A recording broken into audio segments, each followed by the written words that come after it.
All right, guys. So if you're thinking about starting your very own Amazon FBA business, you need to watch the full length of this video. I'm going to give you my own honest experience based on selling on Amazon for over 3 years. On top of that, I've mentored hundreds of other people in this area.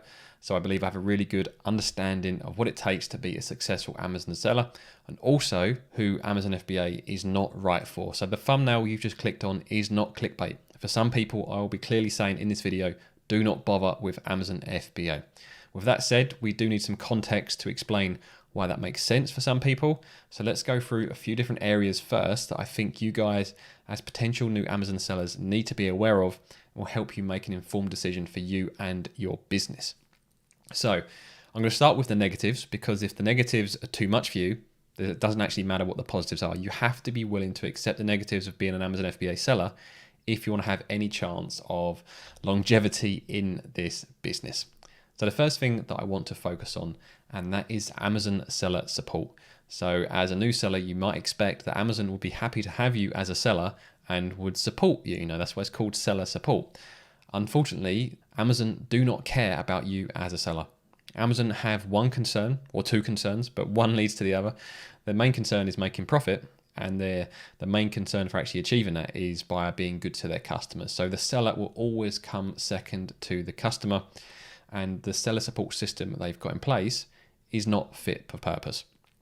So most sellers will have a similar experience to this, and you can have any number of issues with your Amazon FBA business, and the seller support are an infuriating system, should I say, rather than saying seller support is an infuriating system. The people that work within seller support are usually on minimum wage and working in other countries and maybe don't have full understanding of English or the language you're choosing to communicate with them in. So when you submit your inquiries, quite often you're just given templated responses that go no further to helping you achieve your goal of resolving the issue you are facing. Now, I've seen many issues with seller support, ranging from account issues, from people randomly having their account suspended, to people that can't even get their account approved in the first place, people having products suspended, people having incorrect infringement complaints against them, people receiving negative reviews that are completely unjust, and even for the wrong products, and seller support won't help. So it's not limited to just a few areas. Seller support are completely useless in most aspects.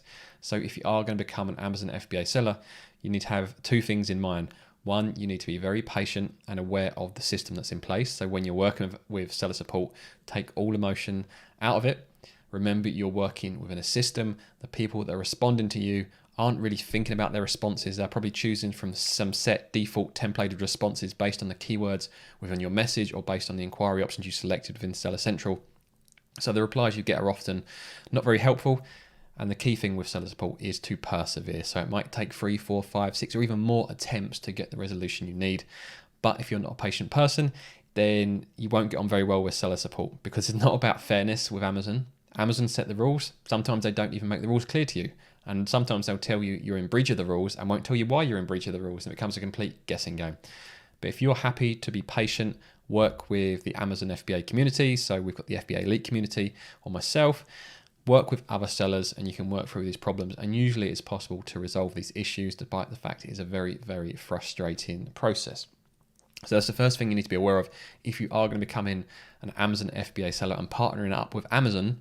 Is your partner does not care about you, they will not care about you, and you will always come second to them, to their customers. The next thing you need to be aware of, and this has been a big issue for people looking to start an Amazon FBA business in the past 12 months, and that is shipping fees at the moment are historically crazily high. And by crazy high, to give you a comparison, if you were bringing a container in maybe 12 months ago, it'd have cost you around $2,000. Now a container is around $15,000. So people that are importing a bulk amount of products for the Amazon FBA business, if they see shipping off air freight those products in, the amount of capital they have to invest in freight alone is very, very high. So you need to keep that in mind if you are starting an Amazon FBA business. And there's two things with that you need to be aware of. One, you need to have a lot of capital if you're going to be going the route of shipping kind of medium to large size products. Or two, if you're going for smaller products that are maybe higher value, for example, electronics, you may have to jump through a few more hoops to be able to sell electronics than you would maybe a very simple, larger and heavier product. So that's where I'm going with my business going forward. I'm focusing on high value, very small, very light items. And if there's some issues or if there's some criteria I have to overcome with Amazon to be allowed to sell those, I'd much prefer to take that route than take the route of spending so much money having tied up in sea shipments or air freight that takes months to get back. So I would say you need to be in one of two positions. One, you have so much capital that you're not really fussed if you've got a load of money tied up in shipping fees, or two, you're willing to work with high value, small and light items that may require you to jump through some hoops to be allowed to sell on Amazon in the first place. So those are the two biggest issues for me that new Amazon FBA sellers need to be aware of. And if you can't get past either of those, just don't bother. It's just not worth the hassle or the stress. Now, if you've listened to both of those points and you think, okay, well, I'm a fairly patient person, I'm happy to work with other community members and reach out for support if I get an issue with seller support, or you've got a good chunk of capital, or you're willing to do your own research and figure out how you'll be allowed to sell some of these more smaller and higher value items, and you're willing to get the data sheets required and pass the restrictions that Amazon put in place, then there is big potential with Amazon FBA. So if you found this video via YouTube, the chances are you might have been looking for passive income ideas. And I can honestly say that Amazon FBA does have the potential to offer a very passive income stream. That doesn't mean there's not upfront work to do. So if you wanted to launch a product, you would spend quite a few weeks, maybe a bit longer, developing your business, developing your brand and launching your first product. But once you've got an established product, you might only need to spend a couple of hours per month keeping that product up and running. So you might get a few inquiries. Maybe for me, I get less than a handful of inquiries per month, really. So maybe 3 to 5 inquiries per month. In terms of reordering stock, I do that once every 2 to 3 months.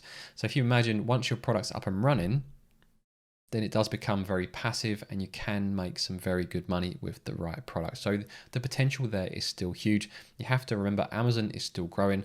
They're locking people into their ecosystem all the time with their Prime benefits. And Prime is actually a loss leader for Amazon. So Amazon don't make money with Prime itself, but by locking people into the Amazon ecosystem, so Amazon is their first choice when they want to buy online, that's where they make their money. So with all that said, if that type of passive income does appeal to you, Amazon FBA can certainly provide that, but you have to be aware of the issues I mentioned early on because it's not all plain sailing with Amazon FBA. So like I said at the start of the video, I've been selling for just over 3 years on Amazon and I've mentored hundreds of people via the FBA Elite forums. And through that process, I've seen many ways that other sellers have succeeded. I've also seen many ways that other sellers have actually failed. So it gives me a really good grounding for what's required to succeed with Amazon FBA. And that's why I always try to be upfront with people at the very start that Amazon FBA is not for everyone. But like I just said, the opportunity is huge. I plan to continue being an Amazon FBA seller for many years or as long as the opportunity does exist. But at the same time, I'm always aware that it could end at any point. And I'd always recommend to anyone that is looking to start an Amazon FBA business to have other income streams as well. So if you're currently employed, get your Amazon FBA business up and running while you're employed. There's certainly enough time in the day to do that. It doesn't require that much time to start an Amazon FBA business, but never become 100% reliant on Amazon because of the issues I mentioned earlier on with seller support. Things can just happen out of nowhere. You might not get the support you require. And if you're 100% reliant on Amazon, that is not a good place to be in. So for me, I had another business. I then started my Amazon FBA business, which gave me the capital I needed to provide a stepping stone to launch some of the other businesses that I wanted to launch. And then I was able to shut down my very original business, which I didn't want to do anymore. And for people who are employed, that would be basically the option for them. They can give up employment once they've started at Amazon FBA, generated the capital and built multiple income streams. So if you are interested in finding out more about Amazon FBA, at the end of this video, I'm going to pop up 2 videos. One will be a checklist showing you everything you need to know as a new seller, all the process you'll need to go through to become an Amazon FBA seller. And 2, I'll pop up a product research video to show you how to find products to sell on Amazon. So if you found this video useful, make sure you subscribe to the channel. I release videos every Friday. I've been doing that for over 2 years and I will continue to release a video every Friday. You can also sign up for free at the FBAelite.com forum. So we've got over 4,000 other Amazon FBA sellers on here. So it's a great place to learn and reach an Amazon community of other sellers who at some point you may need to reach out to if you do work within the Amazon FBA ecosystem. I'll also pop up some discount codes for Helium 10, which is the product research software I use, but I'd recommend going through through my other videos before splashing out on any software, but this is the piece of software I use for all of my Amazon FBA business. But for now, I'm going to pop up those 2 videos, so make sure you check out the checklist for new sellers, and then you can jump into the product research tutorial that I just mentioned.